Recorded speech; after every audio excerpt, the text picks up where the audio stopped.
안녕하세요. 사랑하는 성도 여러분. 요한복음 6주차 강의로 만나게 되었습니다. 여러분, 우리가 지난주까지는 5주차까지 살펴보면서 요한복음의 기적의 책을 다 살펴봤죠. 예수님께서 7가지의 표적을 행하셨고, 기적을 행하셨고, 그리고 7번의 자기가 무엇이다라고 말씀하시는 자기 선언이 있었고, 그리고 예수님이 하나님의 아들이시고 예수님이 예수님이라는 것을 증언하는 7가지의 증언이 있다라고 해서 제가 요한복음 777이라는 것을 좀 정리하는 시간이 있었지 않습니까? 여러분, 오늘 강의의 시작을 이 부분을 좀 정리하는 것으로 시작을 하려고 합니다.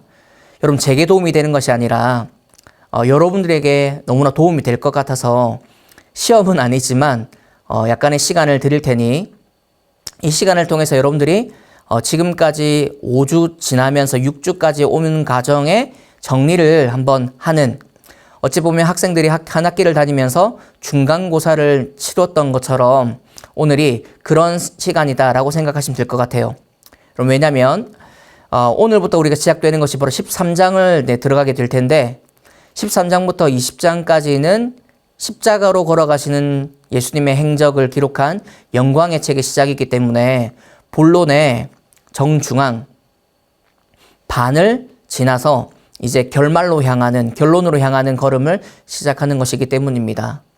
오늘 우리가 6주차로 13장부터 15장까지 살펴보게 될 텐데 여러분, 분량이 가장 작은 쪽에 속해요. 그리고 그 다음 주는 16장에서 17장까지를 살펴보는데 더 분량이 작아지죠.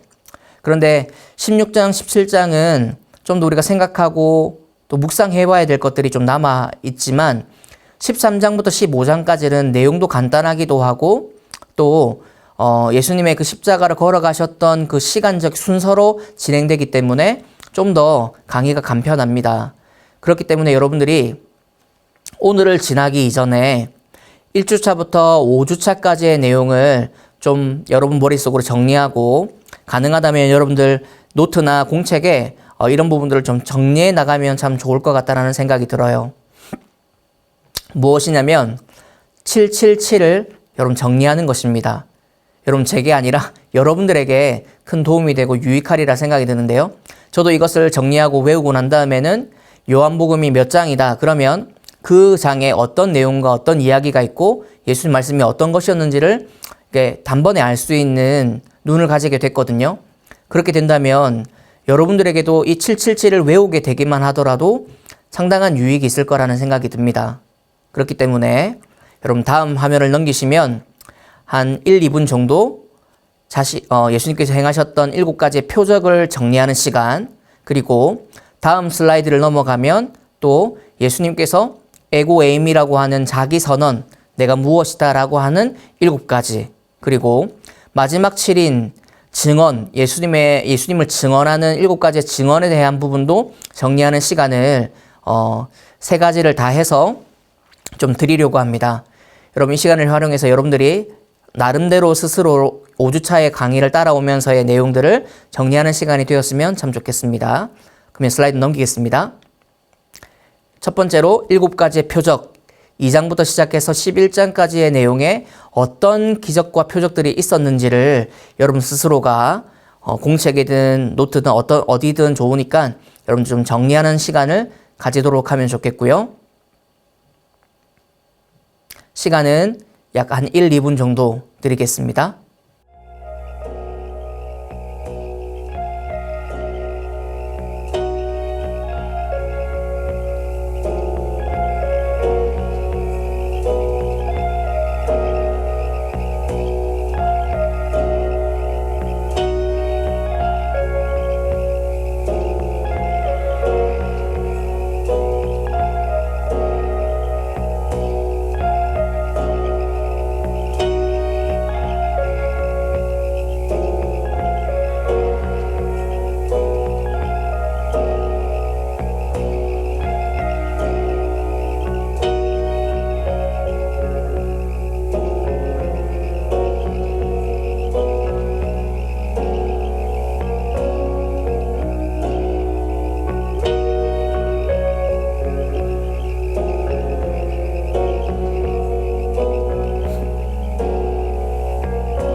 여러분 잘 정리하셨나요?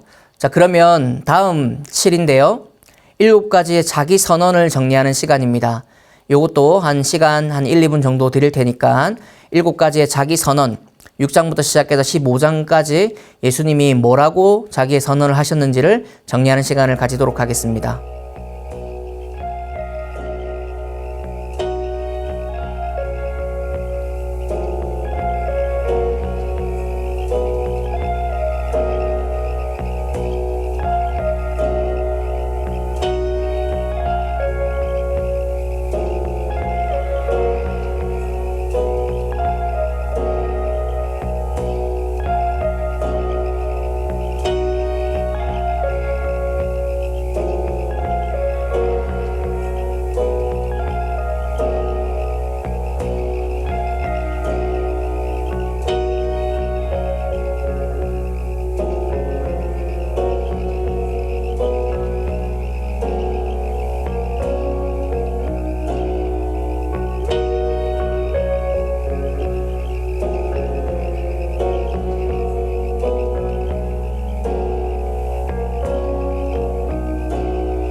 여러분 잘 정리하셨나요?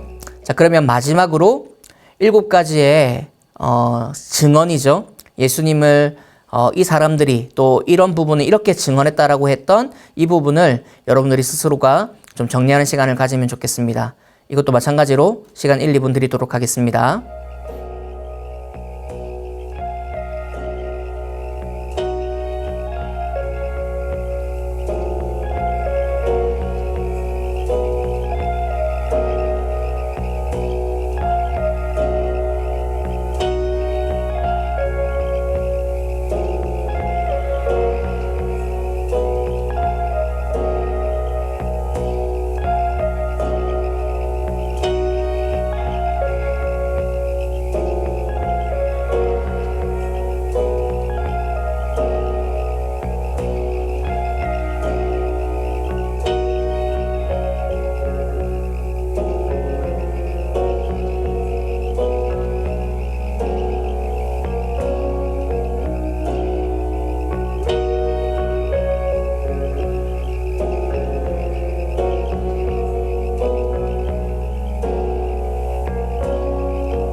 네, 여러분 잘 정리하셨나요?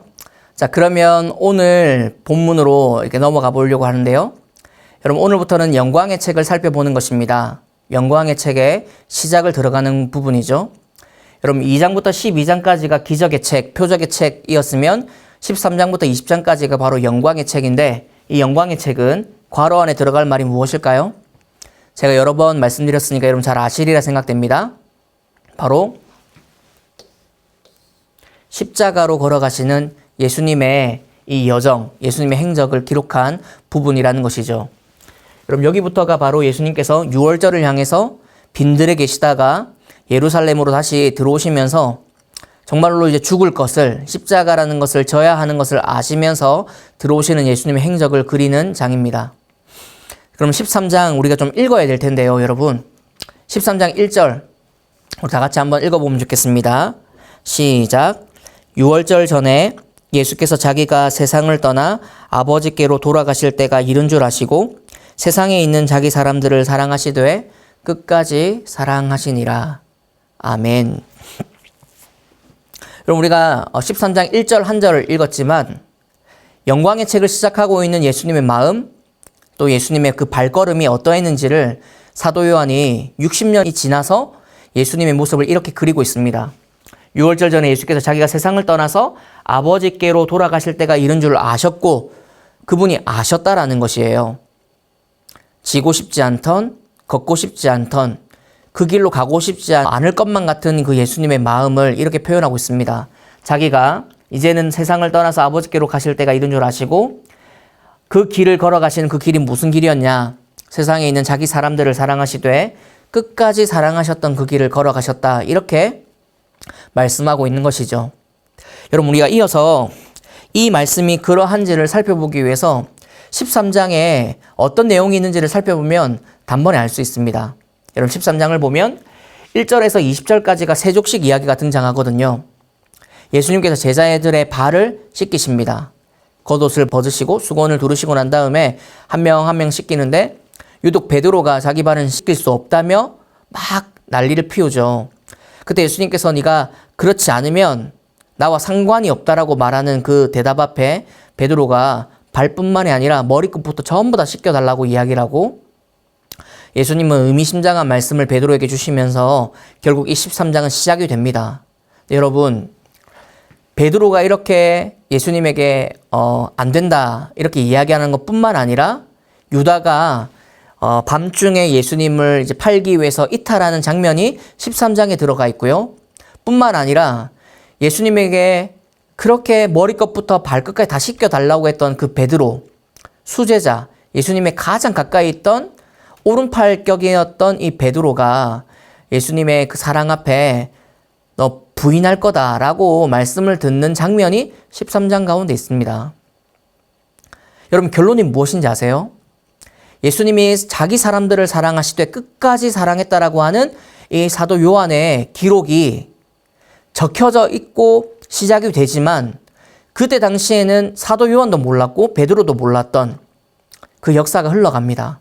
무슨 역사냐면 예수님은 정말 사랑할 수 없는 사람들을 사랑했던 그 길을 걸어가셨구나. 여러분, 이것이 핵심이에요. 사랑할 수 없는, 사랑받을 자격 없는 사람들을 사랑하시기로 마음을 결단하시고 그 길을 꿋꿋이 걸어가셨던 예수님의 행적, 그것이 13장부터 시작되는 영광의 책이었다. 이것을 말하고 있는 것입니다. 여러분, 그러니까 13장에서 14장, 14장에서 15장 넘어가면 크고 작은 어떤 기적들이 나오지 않죠. 기적의 책은 12장에서 끝났기 때문입니다. 그런데 13장에서 그렇게 자기 사람들을 사랑하겠다 했던 그 예수님의 말씀과 행동과 그 길을 이렇게 표현해요. 14장에 가면 6절에 이렇게 말씀하죠. 예수께서 이르시되 내가 곧 길이고 진리고 생명이니 나로 말미암지 않고는 아버지께로 올 자가 없다라고 말씀하시면서 예수님께서 이렇게 걸어가시는 이유, 그리고 자기가 누구인지에 대한 명확하게 말씀하시기를 더 명백하고 확실하게 말씀하시는 예수님 모습을 볼 수가 있습니다. 여러분, 재밌는 것은 이 14장 6절을 우리가 너무나 잘 알고 있고 외우고 있는 구절이잖아요. 그런데 헬라어 성경을 보게 되면 헬라어 성경에는 이 길과 진리, 생명이라고 하는 단어들 앞에 정관사가 다 붙어 있습니다. 해라고 하는 정관사가 각 단어마다 앞에 붙어 있습니다. 여러분, 이것이 뭐냐면 영어로 해석해 보자면 바로 더라고 하는 고유 어떤 정관사가 붙는 것이죠. 오직 길이고 오직 진리고 하나밖에 없는 생명이다라는 말씀을 헬라어는 강조하고 있어요. 길과 진리와 생명이라고 말씀하시는 예수님은 두 분, 세 분 계신 것이 아니라 유일한 하나밖에 없는 예수님이다라는 것을 강조하고 있는 것이 바로 14장의 6절의 말씀이라는 것입니다. 여러분, 이것을 꼭 기억하고 계셔야 해요.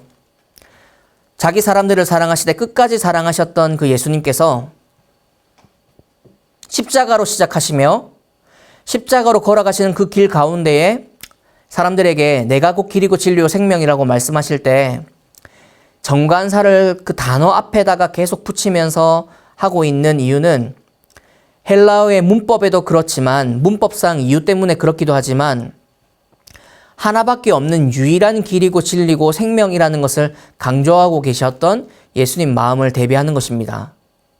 유일하다라는 것이죠. 두 분이나 세 분이 아니라 오직 내가 길이고 생명이고 진리다. 이 말씀을 요한복음이 강조하고 있다는 것이에요. 우리가 이 말씀의 깊이를 더 알기 위해서 14장 말씀을 좀 읽고 지나가도록 하겠습니다. 여러분, 14장의 시작이 6절부터 나오기 전에 1절부터 이렇게 읽으면 좀 더 유익하리라 생각되는데요. 14장 1절부터 6절까지 말씀을 천천히 한번 읽어보도록 하겠습니다. 너희는 마음에 근심하지 말라. 하나님을 믿음이 또 나를 믿으라. 내 아버지 집에 거할 곳이 많도다. 그렇지 않으면 내가 너희에게 일렀으리라. 내가 너희를 위하여 거처를 예비하러 가노니 가서 너희를 위하여 거처를 예비하면 내가 다시 와서 너희를 내게로 영접하여 나 있는 곳에 너희도 있게 하리라. 계속 예수님이 떠날 것과 공간의 분리를 말씀하고 계시죠. 내가 어디로 가는지 그 길을 너희가 아느니라. 도마가 이르되 주여 주께서 어디로 가시는지 우리가 알지 못하거늘 그 길을 어찌 알겠사옵나이까. 예수께서 이르시되 내가 곧 길이요 진리요 생명이니 나로 말미암지 않고는 아버지께로 올 자가 없느니라. 여러분, 이 이후에도 예수님이 이제 본인이 어디로 가셔야 되는지, 어떤 길을 걸어가시는지에 대한 내용을 계속해서 반복하시며 예수님 말씀하기 시작하십니다. 그런데 제자들은 이 예수님의 행적, 계획, 마음을 알지 못하는 것이죠. 여러분, 그래서 예수님은 4장의 내용을 통해서 결국에는 바로 약속하시는 성령을 말씀하십니다. 보혜사라고 하는 성령을 이 제자들에게 알지 못하고 깨닫지 못해서 방황하는 이들에게 보혜사 성령이 너희를 깨닫게 하시고 가르치실 것이고 함께 할 것을 말씀하는 것이죠. 14장 16절 17절 이렇게 말씀하는데요. 내가 아버지께 구하겠으니 그가 또 다른 보혜사를 너희에게 주사 영원토록 너희와 함께 있게 하리니 그는 진리의 영이라 세상은 능히 그를 받지 못하나니 이는 그를 보지도 못하고 알지도 못함이라. 그러나 너희는 그를 아나니 그는 너희와 함께 거하심이요 또 너희 속에 계시겠음이라. 여러분, 예수님께서 알아듣지 못하는 제자들을 위해서 보혜사 성령을 약속하시면서 이미 알고 있다 말하고 이미 너희 가운데 계시며 너희 속에 거하실 뿐만 아니라 항상 계시겠다고 약속하는 이 성령에 대해서 말씀하시는 이유가 무엇일까요? 보혜사, 성령이라고 표현되어 있는 이 성령을 헬라어로 보면 파라클레토스라고 되어져 있습니다. 이것을 의미적으로 바꿔본다면 많이 해석할 수 있지만 세 가지로 돕는 자, 조력자라고 볼 수 있겠고 또 하나는 우리 마음이 어렵고 힘들 때 우리를 위로하시는 위로자라고 볼 수 있겠습니다. 그리고 변호자라고 볼 수 있는데요.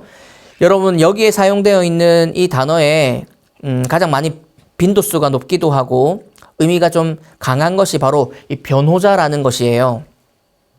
법정에서 사용되는 용어입니다. 변호자가 무엇인가요?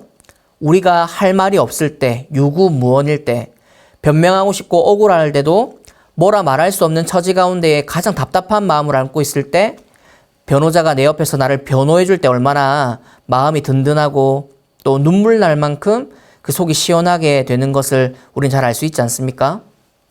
예수님께서 잘 깨닫지 못하는 제자들을 위해서 보혜사 성령을 약속하시면서 그가 하실 일이 너희들의 삶을 대변하고 너희들의 억울함과 또한 너희들의 가슴 분통 터지는 그런 여러 마음들을 헤아리시고 위로하시고 도우시며 변호하실 분이 계시다. 이것을 14장에 통해서 성령을 말씀하고 계신 것이죠. 여러분, 이것을 기억하면서 14장에 성령을 말씀하시는 이 예수님을 기억하면서 15장으로 넘어갈 텐데 여러분, 14장에 이 성령을 말씀하시는 예수님의 마음의 핵심은 간단하죠. 예수님이 이제 떠나셔야 하니까 떠나고 난 다음에 이들이 겪어낼 삶들이 정말 녹록지 않았기 때문에 성령이 꼭 필요하다라는 것을 말씀하시며 이들을 위로하고 격려하기 시작하시는 것이에요. 그러면서도 불구하고 여전히 제자들을 향한 마음이 아프기도 하고 또 걱정되기도 하고 또 그런 마음들이 계속 몰아치지 않았을까 생각됩니다. 예수님 함께 계시면 모든 것이 가능했던 어렵고 힘든 길이라도 예수님이 함께 하시면 가능했던 그 길들을 이제는 예수님이 안 계신 상태로 제자들만 걸어가야 하는 그런 입장 가운데에서 제자들을 바라보시는 예수님 마음이 오죽했겠습니까? 그리고 계속 떠난다고 말하고 공간의 분리를 말씀하시고 내가 가는 길이 있다. 너희들이 지금 따라오지 못한다. 베드로는 다른 사람들은 그럴지라도 나는 무조건 예수님 따라가겠습니다라고 고백하지만 결국 너는 닭 울기 전에 나를 3번이나 부인할 거라는 말씀을 들었던 것도 바로 얼마 전 13장이잖아요. 여러분, 13장, 14장의 이 연속의 관계를 보면 자기 사람들을 사랑하셨던 예수님의 사랑은 변함없이 사랑을 약속하시고 그 사랑을 실천하고 또 확증하기 위해서 보혜사 성령까지도 예비하시는 예수님의 행적인데 제자들은 예수님의 그 마음에 비수를 꽂듯 약속한 대로 예수님 부인하고 떠나가고 모른 채 하는 이 사랑받던 사람들의 모습이 등장하는 것이에요. 제자들도 그랬지만 수많은 무리들도 예수님을 떠나가고 출교를 당할까 봐 믿는다고 말하지 못하는 그런 상황들을 우리는 계속 봐오고 있지 않습니까? 여러분, 그런데 14장에 이어서 보혜사 성령을 말씀하시는 예수님에 이어 15장을 시작하시면서는 예수님 좀 더 강력한 설교의 말씀을 주십니다. 바로 참 포도나무 이야기예요. 내가 포도나무, 내가 참 포도나무고 하나님이 농부라고 말씀하시면서 아버지께서 농부이신 아버지 하나님께서 이 참 포도나무를 가꾸는 가운데에 여러 가지 이야기를 비유의 말씀을 들려주시죠. 여러분, 포도라는 것은 이스라엘의 그 경제를 나타내기도 하고 농업품으로 봤을 때는 특산물 중에 하나입니다. 가장 유명한 것이죠. 그래서 시편에도 보면 또 여러 구약에도 보면 포도라는 것은 참 귀하게 이스라엘의 이야기 가운데 등장하는 비유 중에 많이 나오는 것입니다. 특산품 중에 특산품이라고 하는 것이 바로 포도죠. 그렇기 때문에 유대인들은 이 포도라는 비유와 이야기에 대해서는 피부로 와닿는 이야기로 받아들일 수 있는 것이죠. 여러분, 포도 농사에 세 가지 중요한 요소가 첫 번째는 물이고 두 번째는 비료 그리고 세 번째는 가지치기입니다. 여러분, 제가 청년 때에서 이제 결혼을 허락받기 위해서 제 아내의 할아버지께서 밀양에서 작은 포도 농사를 짓고 계셨는데 인사드릴 겸 해서 그 농장을 찾아갔습니다. 많이 넓진 않았지만 제가 도착해서 보니 생각보다 포도나무가 이렇게 머리 아래에 나무가 있고 제 허리춤에 이 열매가 열리는 것을 봤어요. 이걸 따기 위해서는 허리를 되게 굽혀서 일을 해야 하는 좀 노동이 어려운 그런 농사였습니다.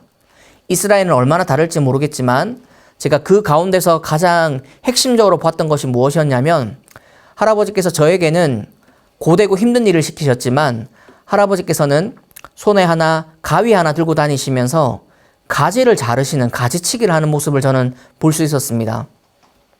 저 일을 내가 했으면 더 쉽게 할 것 같은데 라는 마음이 막 이렇게 솟구쳤지만 할아버지가 시키시니까 어쩔 수 없이 제가 순종하는 마음으로 고된 노동의 일을 다 감당할 때 할아버지가 나무를 바라보시면서 탁 가지 하나 자르시고 또 가지 하나 자르시고 하는 걸 보면서 제가 나중에 여쭤봤어요. 가지를 자르시는 이유가 무엇인지. 그때 할아버지께서 이렇게 말씀하셨습니다. 포도 농사의 가장 중요한 것은 가지치기다. 왜냐하면 상하고 약한 가지가 그대로 남아있으면 뿌리에서 올라오는 영양분을 좋은 가지로 갈 것까지도 그 상한 가지와 약한 가지가 뺐기 때문에 좋은 상품의 포도가 열리기가 어려워진다는 것이에요. 가지를 잘라줘야만 뿌리에서 올라오는 좋은 영양분을 좋은 과실을 맺을 수 있는 가지로 흘러가기 때문이라는 것이었습니다. 여러분, 여기에서 15장의 포도나무 이야기를 하시면서 예수님께서 좋은 열매를 위한 필수 조건이 가지치기라는 것을 동일하게 말씀하고 계세요. 그런데 여러분, 좋은 열매를 맺기 위해 가지치기가 필요하지만 그럼 잘려진 가지, 상하거나 약한 가지는 어떻게 될까? 6절이 이렇게 말합니다. 사람이 내 안에 거하지 아니하면 가지처럼 밖에 버려져 마르나니 사람들이 그것을 모아다가 불에 던져 사르느니라. 여러분, 그러니까 가지치기 당한 그 가지는 결국 밖에 버려져서 모아다가 말라서 사람들이 불에 던져서 사르는 용도로 쓰일 수밖에 없는, 비유의 말씀을 통해서 우리가 깨닫게 되는 것이 무엇입니까? 말씀이 그 안에 있지 아니하면, 예수님으로 표현되고 있는 내가 그 안에 있지 아니하면 이라는 말씀이 곧 말씀이잖아요.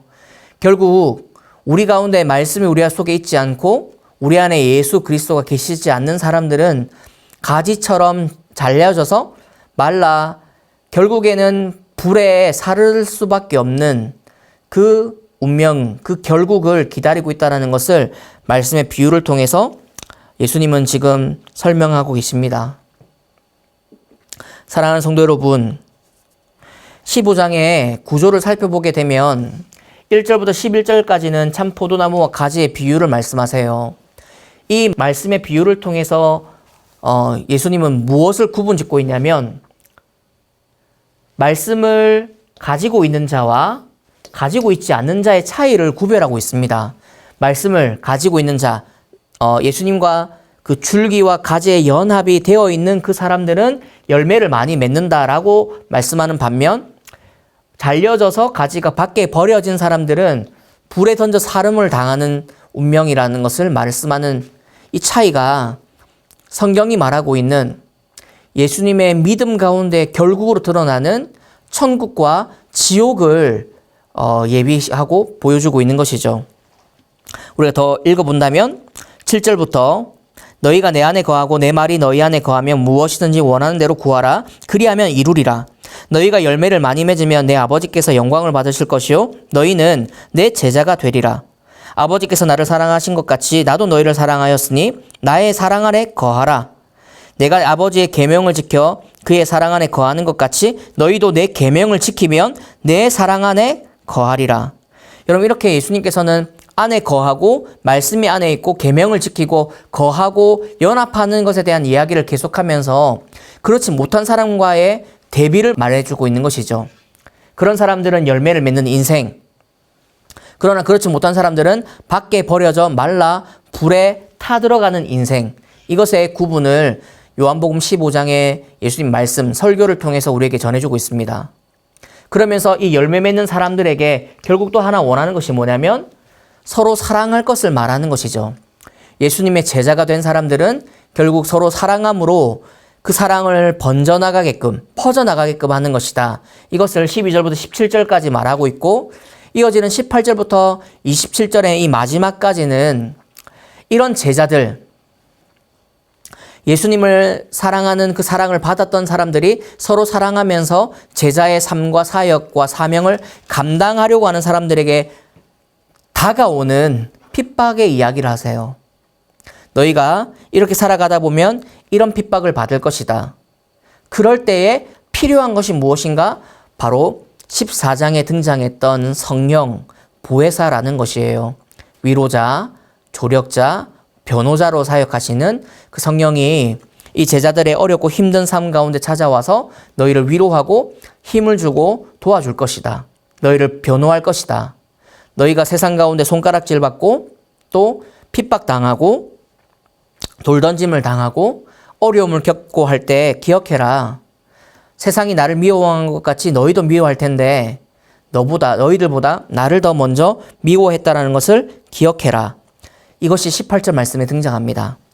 세상이 너희를 미워하면 너희보다 먼저 나를 미워한 줄 알라. 너희가 세상에 속하였으면 세상이 자기의 것을 사랑할 것이나 너희는 세상에 속한 자가 아니에요. 도리어 내가 너희를 세상에서 택하였기 때문에 세상이 너희를 미워하느니라. 여러분, 여기서부터 마지막 절까지는 15장 가운데에는 왜 가지가 이 나무에 붙어 있어야 되는지에 대한 이야기를 보충적으로 설명하는 이야기죠. 힘들고 어렵더라고 떨어져 나가지 말아라. 붙어 있어라. 나 안에 붙어 있기만 하면 열매 맺는 가지가 된다. 그러기 위해서 내가 너희 안에, 너희가 내 안에, 그것을 위해서 14장 가운데 보혜사 성령을 예비하셨던 예수님의 말씀, 이것이 13장부터 이어지는 15장까지의 내용입니다. 사랑하는 성도 여러분, 오늘 13장, 14장, 15장을 연이어서 특별한 기적과 표적이 없으니 그 내용의 일관성을 가지고 달려왔는데요. 자기 사람들을 끝까지 사랑하셨던 예수님의 행적을 기억했던 사도 요한이 60년이 지나 보니 예수님의 그 행적과 그 걸음은 정말 사랑이 힘든 사람들을 사랑했던 예수님의 행적이었구나. 그런데 그 제자들이 그 삶을 본받아서 서로 사랑하고 살아가야 될 삶을 살아야 그 사명과 그 사역이 감당이 되어지는 것인데, 세상이 예수님을 미워했던 것처럼 제자들도 미워하고 핍박하고 고난받는 삶을 살겠구나. 그렇기 때문에 필요한 것을 예수님께서 보혜사 성령으로 예비하시며 성령이 위로자가 되고 조력자가 되고 변호자가 된다는 것을 말씀으로 가르치셨구나. 이해할 수 없는 그 사람들에게 믿음의 결국, 그 믿음의 굳건히 붙잡고 걸어갈 수 있도록 예비하셨던 예수님 말씀이 13장부터 15장까지 계속해서 적혀져 있구나라는 것을 오늘 강의를 통해서 깨닫게 됩니다. 여러분, 이 은혜가 지금까지 이어지고 있는 것이죠. 성령이 우리와 함께 하시며 믿는 자의 삶을 살아가는 우리들에게 오늘도 힘이 되시고 위로가 되시고 변호하시는 분이 예수님, 그 예수님께서 보내신 성령님께서 우리와 함께 한다는 것을 깨닫는 것이죠. 이와 같은 은혜를 기억하며 오늘 강의를 통해서 이 예수님의 사랑과 은혜를 기억하시는 저와 여러분들 되시며 다음 강의 때 또 뵙도록 그렇게 하겠습니다. 감사합니다.